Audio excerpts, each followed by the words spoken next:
Oh, welcome back to Speakeasy with Paul F. Tompkins. I am still Paul F. Tompkins, and my guest this time around is not only a writer and executive producer of AMC's The Walking Dead, he also created the graphic novel upon which that series has been based. Please say hello to Robert Kirkman. Robert, hello. Thank you for being here. Hi, thanks for having me. Cheers to you. Oh. We're having a lovely afternoon Cheers to drink. me. Cheers to you. Yes, indeed. You can accept all the cheers. I'll take it. Bad luck to drink to yourself, so off to a rip-roaring start. I'm fine with that. I don't know all these rules of society. Right? Are you a superstitious person? No. It's dumb, right? I mean, you know, whatever. But yeah, it's stupid. It's dumb. People should be embarrassed if they're superstitious. That's right. I don't know. The Walking Dead is going great guns. Everything's going to go downhill from here. That's right. People are going to look back on this interview and they're going to go, that guy.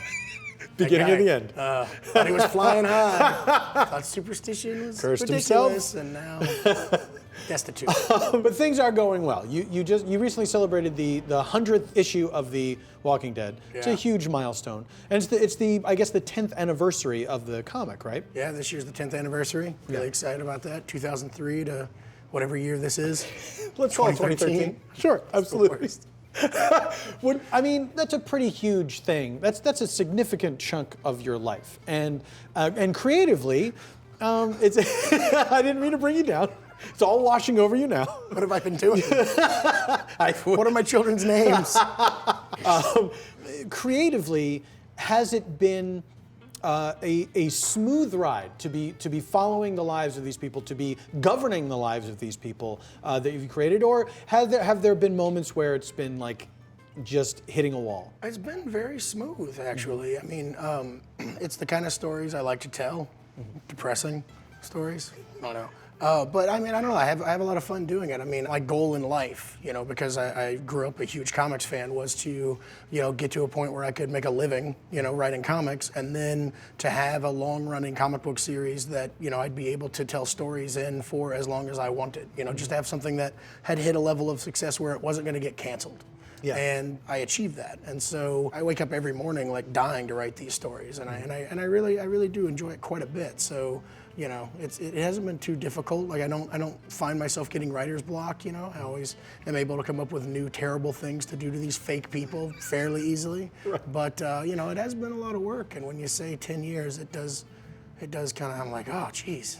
Does it feel like 10 years to you, or has it just? It doesn't. That's why it's terrifying. Because I mean, I tell people in interviews, you know, how long's the book going to go? And I'm like, oh, it's going to go forever. What are you talking about? And then someone says, you've been doing this for 10 years. And I'm like, but it feels like I've just gotten started. Does that mean I'm going to do this for 50 years? Because that's not cool. That's sad. I don't want to do this for 50 years. But I don't know. We'll see.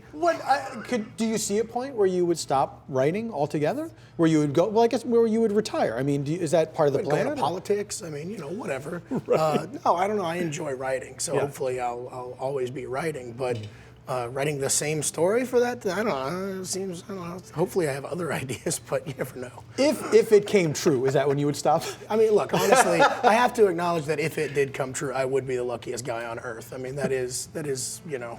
That would be remarkable if this thing were to last that long, but I would still be depressed and I wouldn't appreciate it at all. Sure, that's very decent of you to not revel in it and say I told you so. People think that the series is pretty dark, and that's what keeps people coming back to watch it. But the book itself is a very dark book. Like, and I'm caught up. And is that an expression of fears that you have about life? Is it just your imagination running wild, or is it? I think a lot of it is expressions of, you know, fears that I have in life. I mean, I have 2 children, and I've got a wife that I greatly enjoy the company of, and if something bad were to happen to any of them, I would probably be a wreck. As I sit here right now, my kids are in school. I have no idea what they're doing. You know, that's a little terrifying to me, and that manifests itself in making up stories about other people's children getting eaten by zombies, I guess. So. And does it help? Does it help ease the? No, not at all. It makes it worse, probably.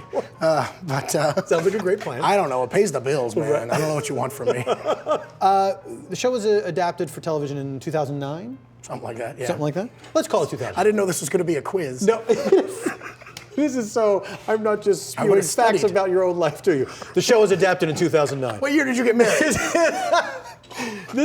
It can be a difficult thing even as a fan, to watch something go from one medium to another. Oh, but yeah. as a creator, to watch something go from one, you know that obviously things have to change. It's not going to be like, now everybody walk around and say the things that are written down. Yeah. How difficult was that process for you? I really don't subscribe to you're ruining that comic I loved by adapting it into a terrible movie. Right. You know, like, it's like, no, you just don't watch that. It's going to be a DVD that you don't have to buy. Like, Right. you can go back and read your book, and it's still the same. It Right. hasn't changed.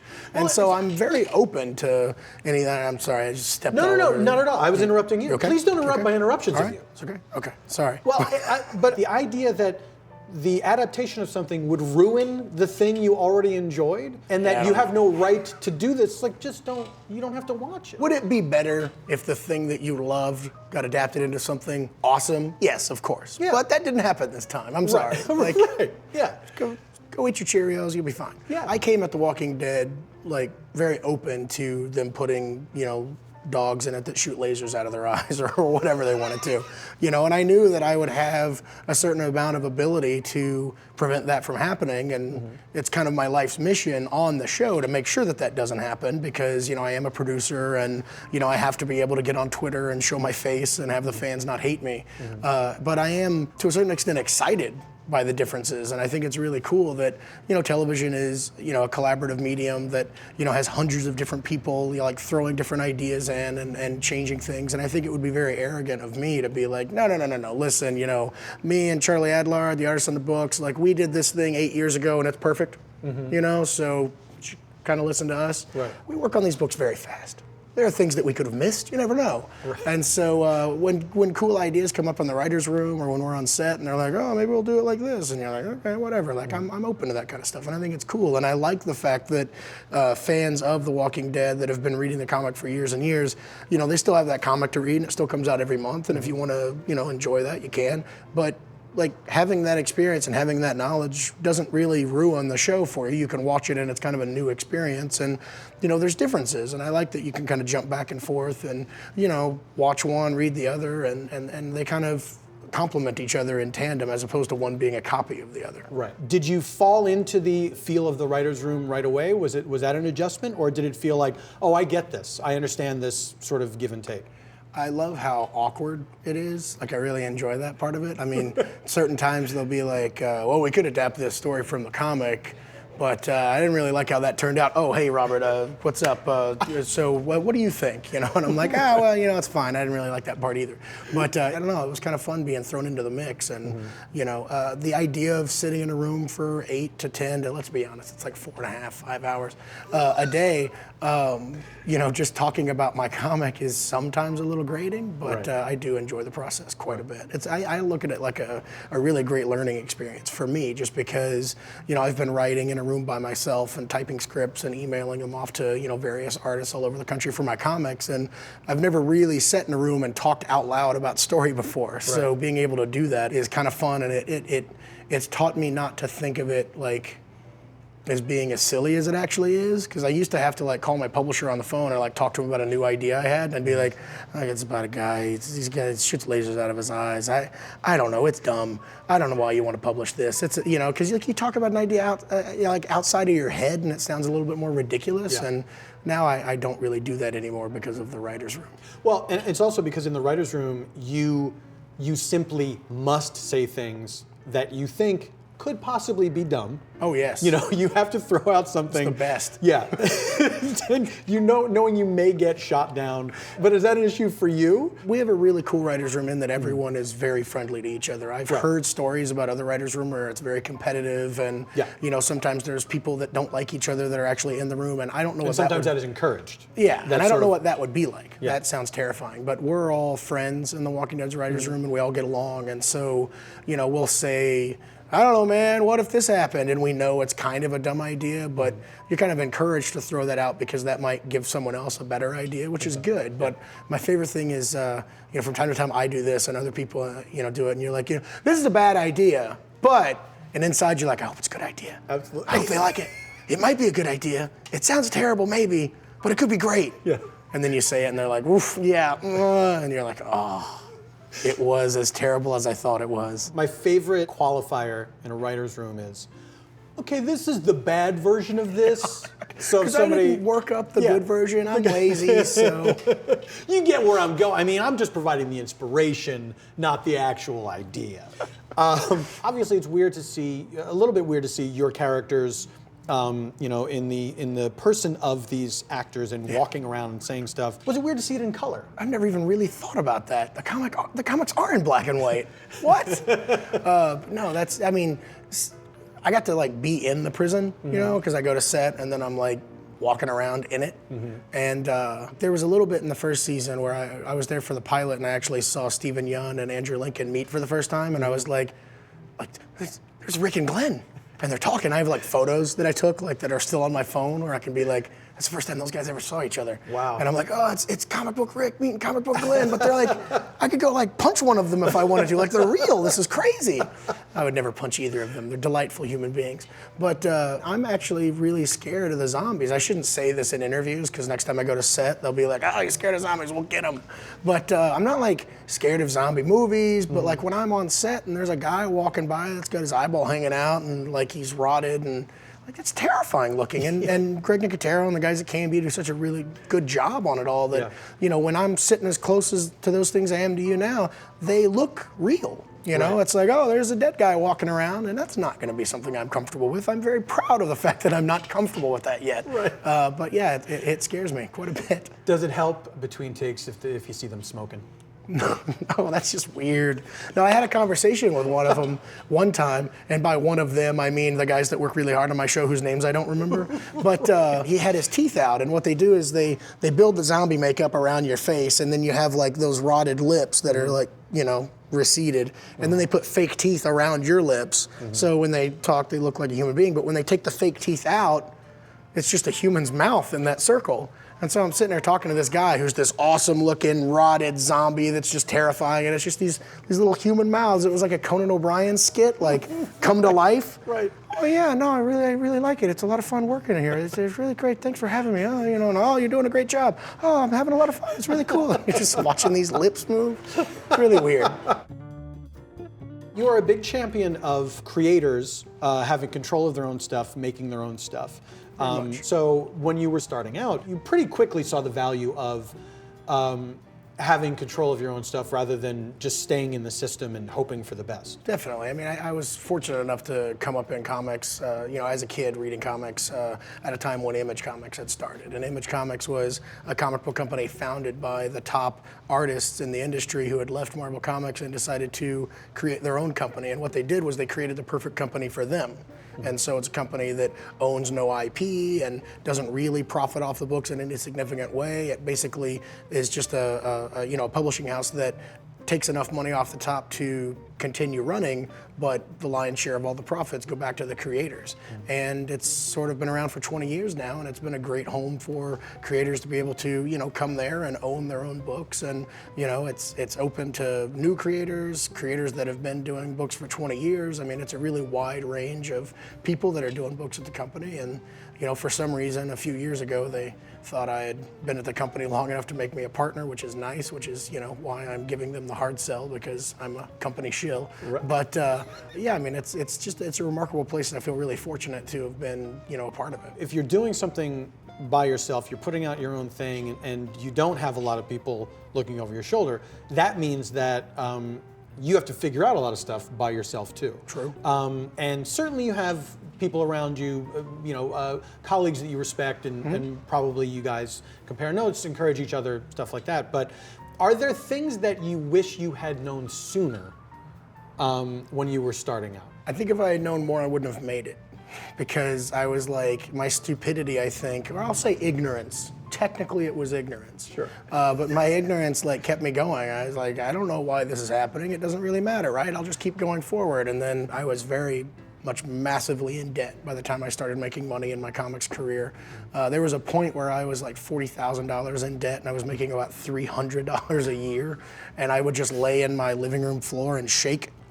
Because I would do the math, and I'd be like, wait a minute, because I was living off of credit cards for a long time. I like the idea of actually doing the math. But no, it's like 40,000 minus 300. Oh, this does not look good. The math was all of my minimum payments on all of my credit cards were like something like $3,000 a month or $2,800 a month. There's something around there. And I remember just being like, I have to make that much every month so that I can carry my debt without ever paying it off. Like, that's my life now. Right. And it was very depressing. And if I had known that that was going to happen to me, or if I had known that that was possible, I would have never done it. Is this at the point where you're supporting yourself by working at the lighting supply store? I quit. You quit the lighting supply I was store? supporting myself working at the lighting store, but what I was doing was I was waking up every morning at 8 a.m. because I had to be at work at 8 a.m. Mm-hmm. So I'd roll out of bed, brush my hair, and walk across the street to work because I lived like a couple blocks away. Mm-hmm. And then I would work there until like 5 or 6 or so. Then I would go home and work on comics until like 2 or 3 in the morning. Mm-hmm. Then I wake up at 8 the next morning. And so I hit a point where I was like, you know what, I'm just gonna make a go of this because I'm gonna die if I keep doing this. So I quit my job and was like, all right, comics, you and me. And comics was like, screw you, you get no money for a while. And I didn't, and that's when I just kind of lived off credit cards until I was, shaking in the floor and broke. I had negative money. Now you're not a married man at this time. I was a married man at that time. It was a rough, it was like, hey honey, I'm a loser. I don't know, I'm thinking this is gonna do okay, but it might be a while. But we had known each other for a while, and she liked me a bit, I think, and I liked her a lot. And so it worked out, but yeah, if I had been like trying to date people and like chasing girls at that time too, like it would have all collapsed. So it was good that I at least had a wife like in the corner. Like I've got this taken care of, now I just need to get this taken care of, and it's very pragmatic. Were there times where you felt like I should just get a regular job, I should stop trying to chase this because it's just too much to bear? Yeah, I freaked out and I went to put an application in at there was an Amazon.com warehouse down the street from us, and I wasn't smart enough to like fill out the application. Like I had been out of the workforce for like a year and a half at that point, and I hadn't filled out an application for like, I want to say like 3 or 4 years, and I sat down and was like, where does this go? And I was like I was like watching people go to work while I was there, and like everybody had to go through a metal detector to get in and go out a metal detector to leave because they're at an Amazon warehouse, and I guess theft was rampant. But it was like, neon lights, and I was just looking at this thing and I was like, I'll just be broke. I can't fill out this application, this is killing me. And so I decided to keep at it for a little bit longer. Mm-hmm. Which was a mistake, but it worked out. Oh, it's awful. How did that go over with the wife? I don't know if she knew I was applying, or she was very supportive, Right. Like I think that she, believed me, which, was kind of weird because she had no reason to. Did she read comics? Did she like your stuff? No, hates it. Cannot stand it. No, I actually got her to read, I think, the first trade paperback of The Walking Dead, and she was like, yeah, that was nice, and then she has not read it since. That was nice. But I mean, she said she liked it, but she's a very busy person, and she enjoys other forms of entertainment. Absolutely. And she's not gonna sit and read a comic just because her husband wrote it, but she does watch this show, which really pisses me off. So I mean, it's the same kind of story, but you're watching it in TV form. I love comics. Can't get my wife to love comics. It's embarrassing. I would be remiss if I did not ask you about Marvel Zombies. Oh, remiss. Which is just insane. How did that come about? Whose idea was that? Mark Miller did, Mark Miller? Yeah. Did Wanted, Kick-Ass, super talented guy. Introduced a bunch of zombie characters into Ultimate Fantastic Four. And I think Tom Brevoort actually said they were looking for a person to do a spin-off miniseries about that, and they were like, we need someone that can write zombies and superheroes. What we need is like a Robert Kirkman. We need to find that guy. And then they were like, wait a minute, we could just ask Robert Kirkman. And so they asked me, and I was hesitant at first because I really don't want to be the zombie guy. I try not to like do too many zombie projects because it would be easy because they are fun to write. But and you have, and people should know if they don't already, you have written so many different genres. Care. It's fine. You care, guys, right?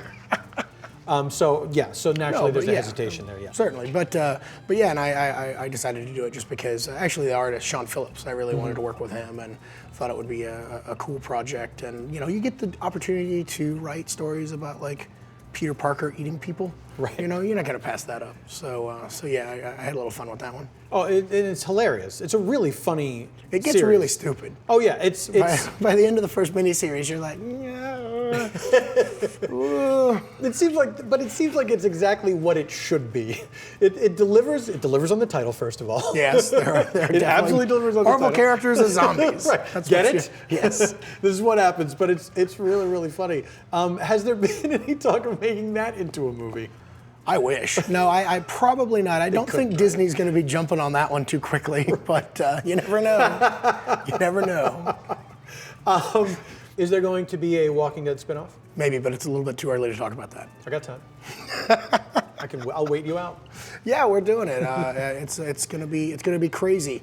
I know a lot of people are maybe a little bit concerned, like, oh, maybe this is too much of a good thing, and I say nay. This is just the right amount of a good thing. And I mean, I will say that we're all working behind the scenes right now to make sure it's as awesome as it possibly can be. And I think it may actually end up being more awesome than the original show. You never know, but that's the competition right now. Is how can we make a spinoff worthy of existing and have it like stand shoulder to shoulder with the original show. And I think we're going to do it. Will there be any graphic novel spinoff of The Walking Dead? No. I mean, I don't know. It's I don't want to write another comic. That would be a lot of work. Right. No, I mean, I think that television as a medium is very accepting of spinoffs. I think that there's historically have been, a lot of shows that have spun off into other shows, and the main shows continue to be successful, and the other ones have been successful, and the audience seems to be into that.